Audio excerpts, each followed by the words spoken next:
Oke, Assalamualaikum warahmatullahi wabarakatuh. Bismillahirrahmanirrahim. Good morning.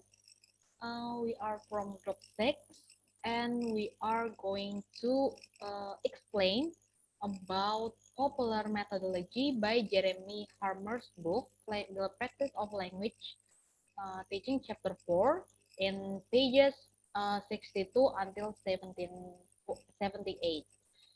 And before we start to into the material, I would like to introduce our member first.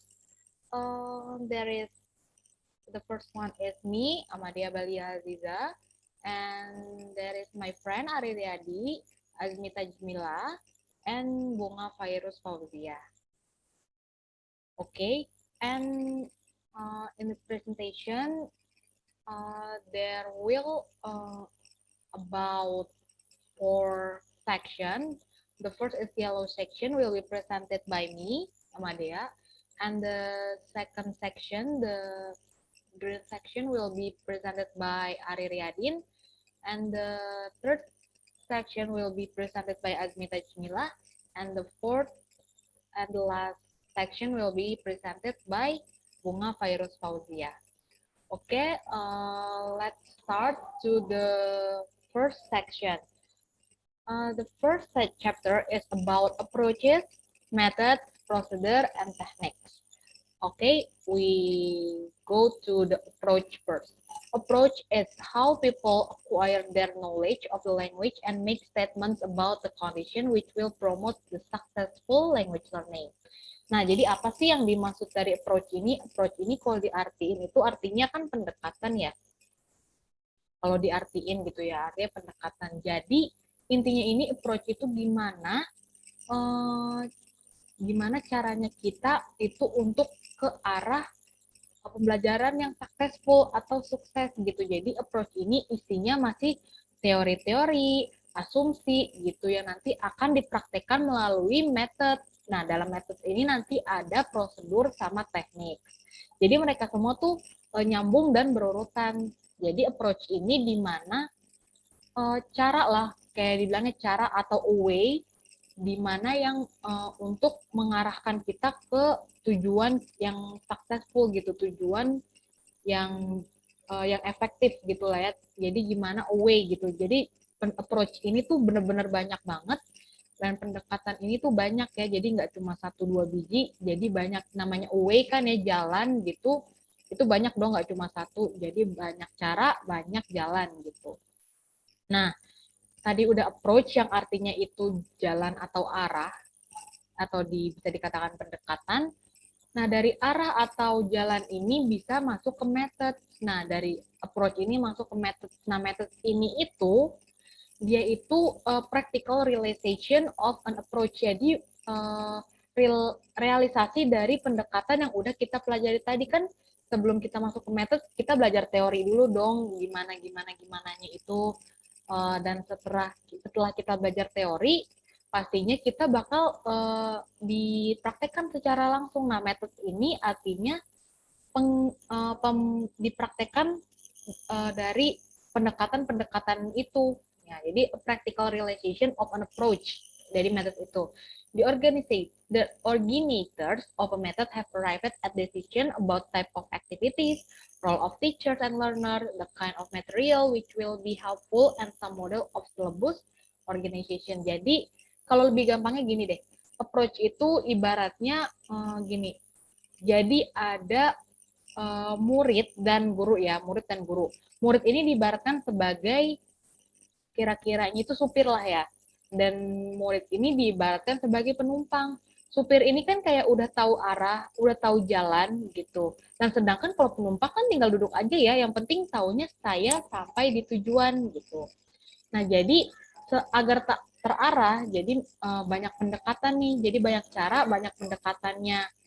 Jadi murid bisa terarahkan dengan baik dengan siapa? Oleh guru gitu. Jadi approach ini masih dibilang juga teacher center ya, masih terarah semuanya ke guru. Nah, dan metode ini tadi kan udah yang tadi aku mention ya, jadi guru itu jadi supir, sedangkan si murid ini jadi penumpang kan ya. Jadi kan kalau ini tadi kita udah pelajarin teori, jalannya banyak gitu kan ya. Misalnya nih, murid-murid ini pada pengen ke Bandung gitu. Pada pengen ke Bandung kan, sedangkan ke Bandung itu banyak cara dong, banyak way gitulah ya. Misalnya kita bisa lewat jalan A, lewat jalan B gitu. Nah, misalnya lewat jalan A kurang bagus nih, jalanannya jelek, gitulah becek, dan bakal makan banyak waktu dong kalau misalnya banyak faktor penghambatnya. Nah, jalanan B lebih mulus, lebih lancar, itu bakal lebih hemat dari segala dari faktor-faktor itu bisa menghemat kan ya, bisa menghemat bensin, bisa menghemat waktu, bisa menghemat tenaga.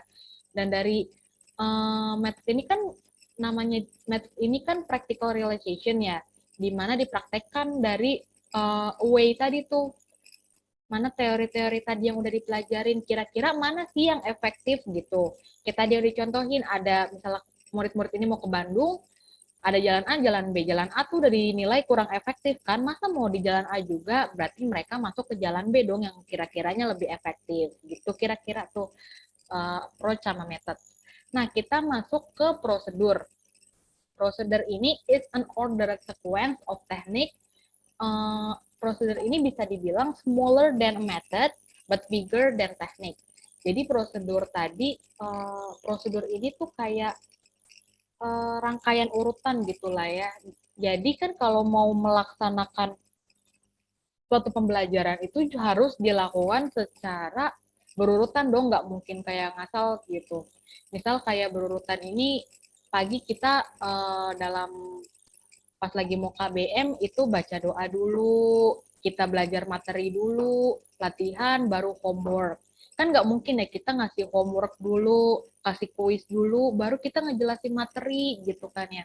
Nggak mungkin, jadi semuanya itu harus sesuai urutan. Itu yang dimaksud dari prosedur. Nah, yang keempat ini teknik. Teknik itu is a way, skill, or ability of carrying out a particular task. Jadi di mana kita mempunyai skill gitu, skill atau kebiasaan atau ability untuk apa ya, mengerjakan suatu tugas. Jadi kan dalam mengajar pasti setiap guru itu berbeda-beda dong tekniknya. Ada yang teknik A, ada yang teknik B, ada yang lebih cepat gampang pakai teknik A gitu, ada yang lebih efektif pakai teknik B. Jadi nggak semua guru itu bisa seragam gitu teknik mengajarnya. Mereka mempunyai banyak teknik yang uh, berbeda-beda dan nggak bisa diseragamin semua guru itu tekniknya harus sama gitu.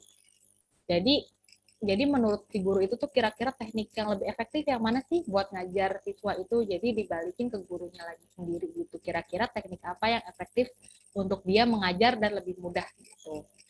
Nah, habis itu kita masuk ke ini ya, grammar translation, direct method, and audio linguism. Ini termasuknya ke approach ya. Tadi yang udah dijelasin di awal itu banyak banyak pendekatan ya, banyak teori gitulah ya. Nah, yang pertama kita bahas ini adalah pendekatan grammar translation, di mana student were given explanation of individual points of grammar, and they were given sentence which exemplified. The sentence had to be translated from target language to search language and vice versa. Nah, jadi di grammar translation ini benar-benar pendekatan yang masih sangat tradisional ya, yang udah dari dulu banget. Jadi kayak guru itu ngasih sentence gitulah ya, ngasih sentence nanti diterjemahin sama siswa gitu, misalnya dari bahasa Inggris ke bahasa Indonesia, ke bahasa Inggris. Jadi lebih ke literary ya, lebih ke baca gitu. Jadi grammar translation ini lebih menjorok ke baca gitulah ya, baca kayak lebih tekstual gitu ya daripada speaking gitu. Jadi kalau di grammar translation ini masih kurang kalau buat speaking karena dia masih tekstual banget, dimana kita masih translate gitulah ya dari sentence ke sentence gitu. Nah, yang kedua ini ada direct method. Namanya jelas ya, direct method tuh secara langsung gitulah diajarannya. Apa sih maksud yang dari direct method ini? Contoh gampangnya aja ya, misalnya gini nih. Tapi kita masuk dulu deh ke pengertiannya. They were studying to object and pictures or etc. in order to establish their meaning. Meaning should be connected with target language. Nah, jadi di dalam kelas ini nanti guru tuh kayak mempraktekkan gitulah ya, mempraktekkan tanpa menggunakan native language atau dari bilangnya apa ya? Dari search language mereka atau dari native language mereka. Misal gini nih, guru ngasih spidol gitu. Dia begini, what is this? Apa sih ini namanya gitu. Misalnya apa sih ini namanya memakai bahasa Inggris kan yang nggak boleh pakai bahasa native-nya dia gitu. Apa sih ini namanya kira-kira gitu. Nanti mungkin kan ada yang nembak, this is marker gitu. Ini spidol gitu. Jadi benar-benar nggak ada bahasa apa namanya dari native language atau dari search language mereka sendiri itu nggak dibolehkan. Jadi benar-benar langsung belajar this is marker gitu, this is marker harus tahu gitu kan ya. Terus misal kayak apa lagi ya, this is phone gitu, this is phone. Jadi siswa itu harus nebak kira-kira ini apa sih gitu. Jadi secara langsung tanpa si guru ini bilang ini ponsel, bahasa Inggrisnya handphone gitu atau cellphone. Nggak mungkin gitu, nanti guru tuh itu namanya bukan pengaplikasian direct method. Direct method tuh benar-benar langsung dikasih bendanya, dikasih gambarnya, dan nanti siswa itu nebak sendiri. Misalnya ini apa? Ini apa gitu. Nanti guru tuh nanya. Itu direct method itu. Dan yang ketiga itu ada audio linguism. This is audiolinguism itu a method of language teaching inspired by behaviorism and based around the repetition of correct sentence. Jadi kalau di sini tuh lebih audiolinguism ini lebih fokus ke accurate pronunciation. Misal gini, guru ini nyebut gini, this marker is on the table. Nah, nanti guru bilang gini, repeat after me gitu. Ulangi ya, this is the marker is on the table. Nanti siswa itu diminta setelah tadi udah diucapkan ya repeat bareng-bareng gitu sekelas. Nanti siswa tuh guru juga minta satu-satu misalnya Azmi gitu. Coba ulangi yang tadi ibu ucapkan, nanti nunjuk siapa lagi, Ari, nunjuk siapa lagi, Bunga gitu. Jadi di sini fokusnya untuk mengecek keakuratan dari pronunciation-nya siswa-siswa itu. Kira-kira mereka pengucapannya udah benar belum gitu. Dan di tesnya juga satu-satu biar kelihatan gitu. Apa sih yang masih jadi kendala siswa-siswanya itu audiolinguism. Nah, kita masuk ke chapter terakhir dari yellow section yaitu presentation, practice, and production. Nah, presentation ini, the teacher show the students a situation and present with target language. Jadi kayak biasa ya, jadi sebelum masuk ke practice atau production, biasanya guru selalu ngejelasin materi di awal gitu. Misalnya guru itu ngasih kayak gambar gitu yang isinya ada situasi gitu, manusia ada yang lagi main gadget, ada yang lagi main handphone, ada yang lagi main komputer gitu.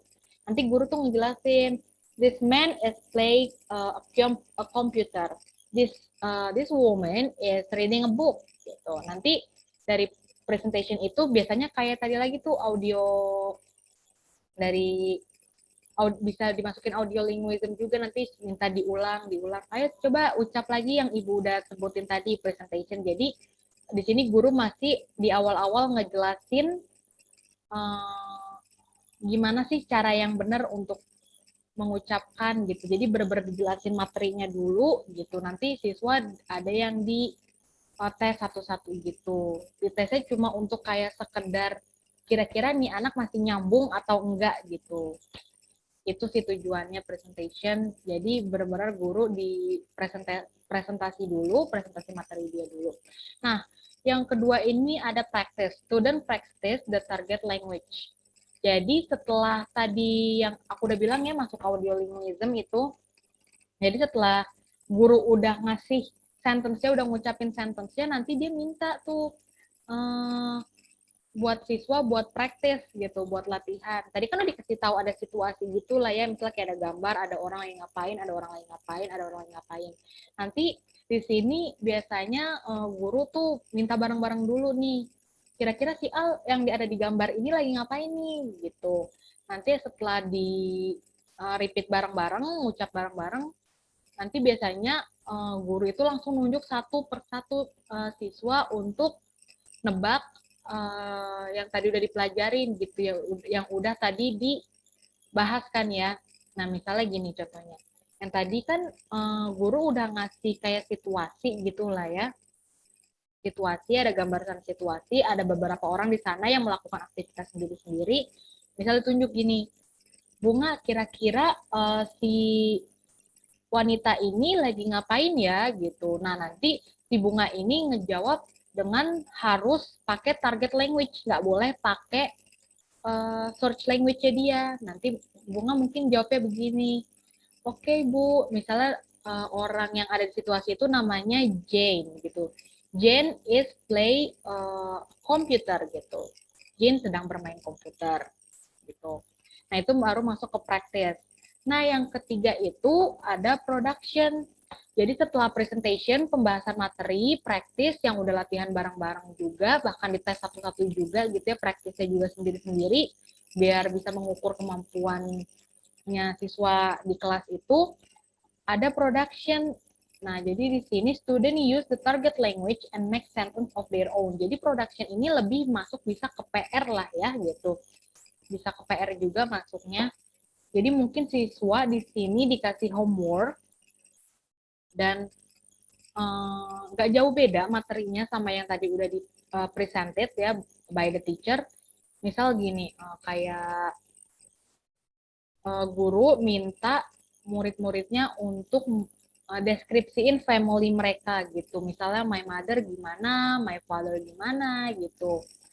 Jadi mereka bisa terlatih gitu dengan adanya production ini. Jadi mereka bisa lebih terlatih lagi target language-nya dengan guru menyuruh mereka untuk mengerjakan PR yang sudah dikasih dengan situasi yang sudah dikasih, yang sudah ditentukan oleh gurunya. Jadi guru itu misalnya contoh minta buatin ya deskripsi tentang keluargamu gitu with the target language dengan bahasa Inggrisnya gitu. Oke, mungkin sekian dari pembahasan section aku yang di yellow section. Selanjutnya akan dijelaskan oleh saudara Ari Riyadin. Kepada Ari Riyadin saya persilahkan.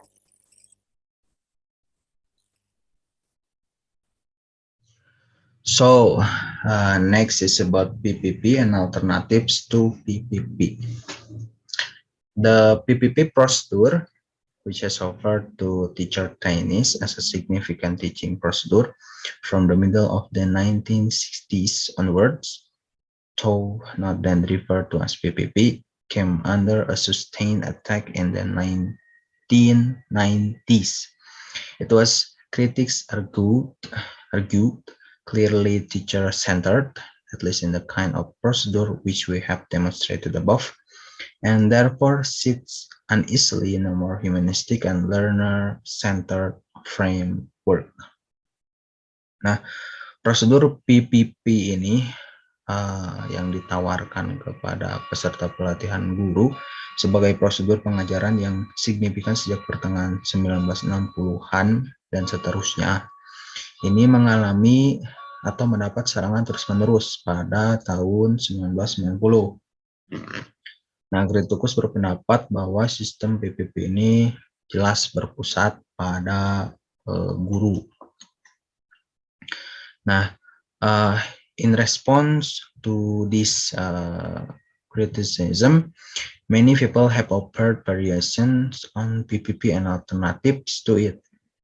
As long ago as 1982, Kate Johnson suggested the DFN strategy as an alternative, whereby encouraging the students into immediate production, throwing them in at the DFN, you turn the procedure on its head. The teacher can now see if and where students are having problems during this production phase and return to either presentation or practice as and when necessary after the production phase is over. Nah, menanggapi kritik yang terjadi, banyak orang yang menawarkan variasi tentang PPP ini ya dan alternatifnya. Nah, pada tahun 1982, Kate Johnson itu menyarankan defense strategy atau strategi ujung dalam gitu ya sebagai alternatif. Nah, di mana dengan mendorong siswa ke dalam produksi yang cepat atau melempar siswa itu ke ujung yang dalam, maksudnya ke pembelajaran yang mendalam, itu bisa memutar prosedur di atas kepalanya. Nah, sehingga guru sekarang dapat melihat apakah dan di mana siswa mengalami masalah selama fase produksi dan kembali ke presentasi atau latihan jika diperlukan setelah fase produksi selesai. Nah, jadi maksudnya si guru itu dengan defense strategi ini tuh bisa melihat gitu di mana siswa itu mengalami masalah selama fase pembelajaran berlangsung. Seperti itu. Oke, selanjutnya adalah 4 methods. Yang pertama itu community language learning. In the classic form of community language learning, a knower stands outside a circle of students and helps the students say what they want to say by translating, suggesting, or amending the students' utterance. Nah, secara klasik pembelajaran bahasa komunitas ini atau ya pembelajaran secara bahasa komunitas, seseorang yang mengetahui berdiri di luar lingkaran siswa dan membantu siswa mengatakan apa yang ingin mereka katakan dan menerjemahkan, menyarankan atau mengubah ucapan mereka. Nah, kemudian yang kedua ada Suggestopedia. Suggestopedia was developed by Georgi Lozanov and is concerned above all with the physical environment in which the learning takes place. Students need to be comfortable and relaxed so that their affective theater is lower. Nah, Suggestopedia ini dikembangkan oleh Georgi Lozanov. Nah, poin utama dari Suggestopedia ini adalah memperhatikan lingkungan fisik tempat pembelajaran berlangsung. Nah, di mana siswa itu perlu nyaman dan rileks agar pembelajaran itu dapat dicerna secara baik. Kemudian yang ketiga itu Total Physical Response atau TPR. Typical Total Physical Response or TPR lesson might involve the teacher telling students to pick up the triangle from the table and give it to me, or walk quickly to the door and hit it. Nah, pelajaran respon fisik total atau TPR ini adalah tipikal mungkin melibatkan guru yang menyuruh siswa mengambil segitiga dari meja, misalkan ya, guru menyuruh siswa mengambil segitiga dari meja dan memberikannya kepada saya atau berjalan cepat ke pintu dan memukulnya. Nah, jadi penjelasan selanjutnya, James Asher believe that since children learn a lot of their language from commands directed at them, second language learners can benefit from this too. Nah, James Asher itu percaya bahwa karena anak-anak belajar banyak bahasa mereka dari perintah yang ditujukan kepada mereka, pembelajaran bahasa kedua juga dapat mengambil manfaat dari hal ini. Nah, jadi di TPR ini tuh pembelajarannya tuh menyuruh siswa gitu ya. Jadi kayak langsung gitu ke siswa, misalkan menyuruh ambil apa seorang guru tuh. Nah, nantinya tapi dalam bahasa Inggris ya dalam bahasa Inggris, sehingga nantinya tuh si siswa itu bisa belajar juga gitu, belajar langsung, bisa mengambil manfaat dari hal tersebut. Kemudian ada silent way. One of the most notable features of the silent way is the behavior of the teacher who, rather than entering into conversation with the students, says as little as possible. This is because the founder of the method, Caleb Gattagno, believe that learning is best facilitated if the learner discovers and creates language rather than just remembering and repeating what has been taught. Maaf. Salah satu ciri yang paling menonjol dari jalan senyap atau silent way, dari jalan senyap silent way adalah perilaku guru yang alih-alih memasuki percakapan dengan siswa, mengatakan sesedikit mungkin. Ini karena pendiri metode tersebut, Caleb Gattagno, percaya bahwa pembelajaran paling baik difasilitasi jika pembelajar menemukan dan menciptakan bahasa daripada hanya mengingat dan mengulangi apa yang telah diajarkan. Nah, jadi di silent way itu penciptanya itu percaya bahwa pembelajaran itu lebih baik difasilitasi gitu bagi pembelajar untuk menciptakan bahasanya sendiri. Nah, jadi itu akan lebih membantu si pelajar tersebut mungkin ya dalam belajar bahasa tersebut. And then the next is communicative language teaching. So, a major strain of CLT, or communicative language teaching, centers around the essential belief that if students are involved in meaning-focused communicative tasks, then language learning will take care of itself, and that plentiful exposure to language in use and plenty of opportunities to use it are vitally important for a student's development of knowledge and skill. Activities in CLT typically involve students in real or realistic communication, where the successful achievement of the communicative task they are performing is at least as important as the accuracy of their language use. Thus, role play and simulation have become very popular in CLT. Nah, jadi CLT ini berpusat pada keyakinan esensial bahwa jika siswa terlibat dalam tugas-tugas komunikatif yang berfokus pada makna, maka pembelajaran bahasa itu akan berjalan dengan sendirinya. Dan bahwa banyak paparan bahasa yang digunakan dan banyak kesempatan untuk menggunakannya. Dan ini sangat penting untuk pengembangan pengetahuan dan keterampilan siswa. Nah, di dalam CLT ini kegiatannya itu biasanya melibatkan siswa dalam komunikasi nyata atau langsung gitu ya, realistis.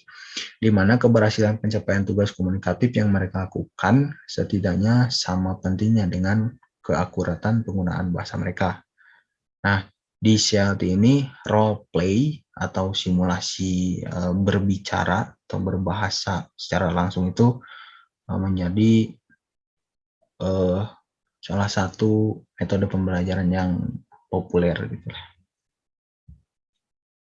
Nah, mungkin seperti itu dari saya. Terima kasih.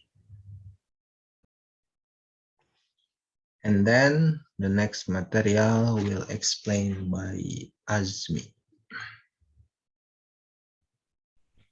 Okay, the next approach is task-based learning, or TBL. Task-based learning is an approach to language learning where learners are given interactive tasks to complete.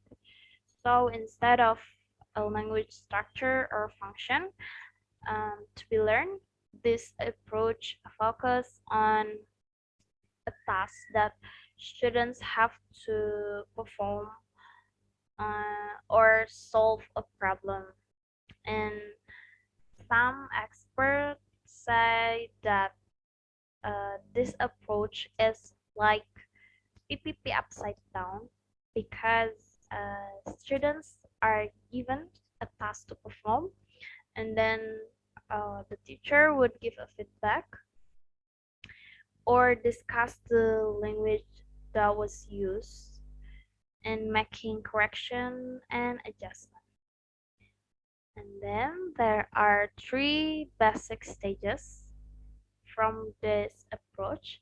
The first one is pre-task.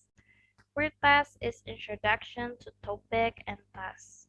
So usually the teacher would give an instruction to their student and give a hint that related to the topic, and students would answer the questions by their own thoughts, or it is like brainstorming. And then the next one is task cycle. There are task planning and report. So in this stage, the teacher would give the real question to students, and then the teacher asks them to pair work or small group, and the teacher would monitor in the back row and see from a distance, and usually the students would make a plan after uh, their discussion. For example, how to explain the report in front of class later, and after make a plan, they have to explain the report in front of class, either orally or writing. And the last stages is language focus. So after the teacher see uh, her student in front of class, and then heard how they're speaking, writing, or something like that, the the teacher would help their students with any mistakes that she heard, and then directs them to the correct one. The next approach is the lexical approach. Uh, Michael Lewis has described this approach in 1993. This approach based on the assertion that language consists not of traditional grammar and vocabulary, but often of multi-word prefabricated chunks. They are lexical process, lexical chunks, collocations, idioms, fixed and semi-fixed phrases. Um, those chunks are important part of a language, as we know that adult language users have a lot of chunks at their disposable. For example, how are you? See you later. Or you must be joking, and so on. And this approach would steer us away from an over concentration on syntax and tenses usage towards the teaching of process which show words combinations and which are generative in a different way from traditional grammar substitution tables. And instead of teaching will for the future, this approach focuses on its use in a series of atypical utterances. For example, I'll give you a ring. I'll be in touch. I'll see what I can do. I'll be back in a minute.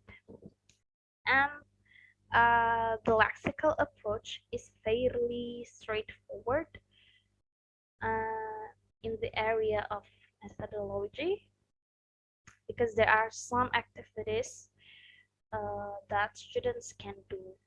For example, the teacher asking students to add intensifiers to semi-fixed expressions, and then teacher can ask their students to read the text and then ask them to underline all nouns that they can find, and then underline all any verbs that they can find to collocate with those nouns.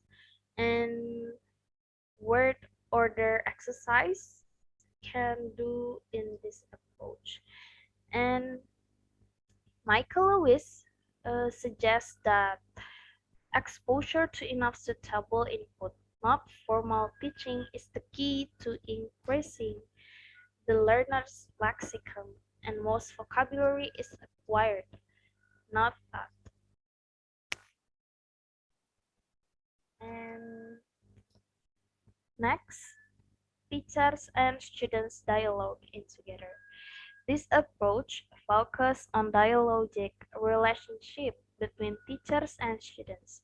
The dialogic approach is more than just talk, because language is co-constructed between teacher and students, where it emerges rather than being acquired.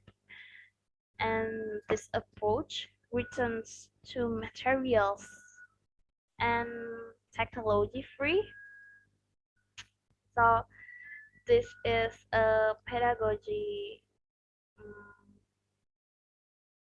of bare essentials, because students can express what they want to say, and this approach is not really focused on course books or school syllabuses, but some expert says that it is difficult to countenance in a large classes. That's why the syllabus and course books are necessary. But always remember about our teacher, I mean our role as a teacher, and about how an over-reliance on focus on forms based on overused materials may stifle the creativity both of students and teacher. And the next approach would explain by Bunga.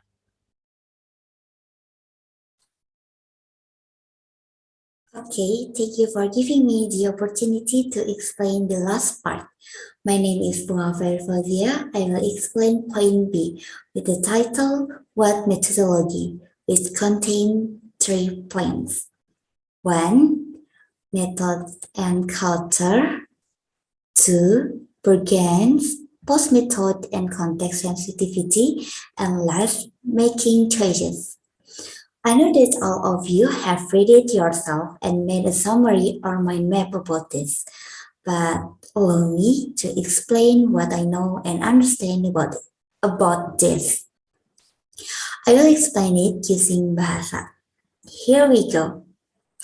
Sudah kalian ketahui bahwa banyak sekali pendekatan dan metode yang ada. Tentunya hal ini menyebabkan banyak pengajar tidak yakin mana pendekatan juga metode yang harus dipilih dan bagaimana cara membuat pilihan itu. Di bagian ini, kita akan bersama-sama berdiskusi mengenai beberapa implikasi budaya dari metode yang digunakan sehingga kita bisa menarik kesimpulan dan dapat memutuskan pendekatan kita untuk mengajar. Methods and culture. Pada bagian ini, kita akan membahas hubungan metodologi dengan pendidikan dan budaya sosial. Nah, budaya merupakan suatu kebiasaan yang diakui dan terjadi pada suatu wilayah, serta merupakan satu unsur yang tidak dapat terpisahkan dari subjeknya. Setiap daerah maupun wilayah pastinya memiliki budaya tersendiri. Budaya inilah yang dapat menjadi pembeda antara wilayah satu dengan wilayah yang lainnya. Sedangkan pendidikan sendiri merupakan suatu faktor penting bagi kemajuan suatu negara. Bahkan terkadang pendidikan juga dijadikan sebagai tolak ukur kemajuan dan keberhasilan pengelolaan sumber daya manusia dalam suatu negara. Pastinya, setiap negara mempunyai tata dan aturan tersendiri dalam mengatur pendidikan di wilayahnya, dan tentunya berbeda-beda pada setiap wilayahnya. Dilihat dari bacaan yang telah kita baca, ada cerita pengajar yang berasal dari Inggris dan Amerika yang mengajar di negara lain, itu mengeluh bahwa siswa mereka ternyata tidak aktif. Padahal sebenarnya hal itu terjadi bukan karena masalah kecerdasan, pengetahuan atau kreativitas siswa yang membuat siswa itu enggan berkomunikasi, tetapi karena perbedaan budaya pendidikan. Budaya pendidikan merupakan gagasan dan konsep yang mendasari praksis pendidikan yang tidak terlepas dari keseluruhan elemen dan wujud kebudayaan, khususnya yang menyangkut ilmu pengetahuan, adat istiadat, dan cara hidup lainnya. Oleh karena itu, kita sebagai pengajar harus mencari budaya pendidikan negara di mana kita belajar atau mengajar untuk mengetahui metode mana yang harus kita pakai. Oke, selanjutnya Bergen, post method and context sensitivity. Dilthorpe memiliki apa yang dia lihat sebagai masalah dengan siswa dia di Cina.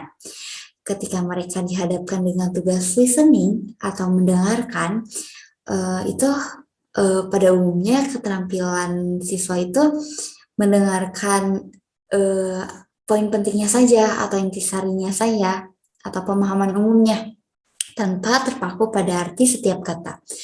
Namun kenyataannya siswa di sana tidak terbiasa dengan hal itu. Mereka ingin berulang kali mendengarkan audionya itu dan bahkan menerjemahkan kata per kata. Dan Thorpe awalnya membiarkan mereka mendengarkan sesering yang mereka inginkan, yang mereka suka gitu. Tetapi sebagai imbalannya mereka harus berkonsentrasi pada inti dan menjawab pertanyaan yang sudah tersedia dan dipandu. Nah, pertanyaan yang dipandu ini menjauhkan siswa itu dari analisis kalimat demi kalimat atau kata per kata. Hal ini disebut bargain atau tawar-menawar. Kemudian, secara bertahap, Thorpe ini mengurangi izin untuk siswanya mendengarkan dalam beberapa kali, dan ternyata ini berhasil. Ini juga merupakan sistem yang tampaknya membuat mereka senang dan memungkinkan mereka memiliki peningkatan nyata dalam keterampilan mendengarkan mereka. Jadi yang dipakai Thorpe ini solusinya adalah membuat tawar-menawar, sehingga dua keyakinan metodologis yang pada dasarnya berlawanan dapat diakomodasi bersama sebagai hasil negosiasi antara guru dengan siswa. A more radical suggestion is that we have reached a post-method test. Nah, melihat cara ini, memasukkan suatu metode ke dalam kelas atau katakanlah pembelajaran berbasis tugas, sebenarnya membatasi karena menghalangi guru dan siswa belajar bagaimana belajar bersama. Yang dibutuhkan menurut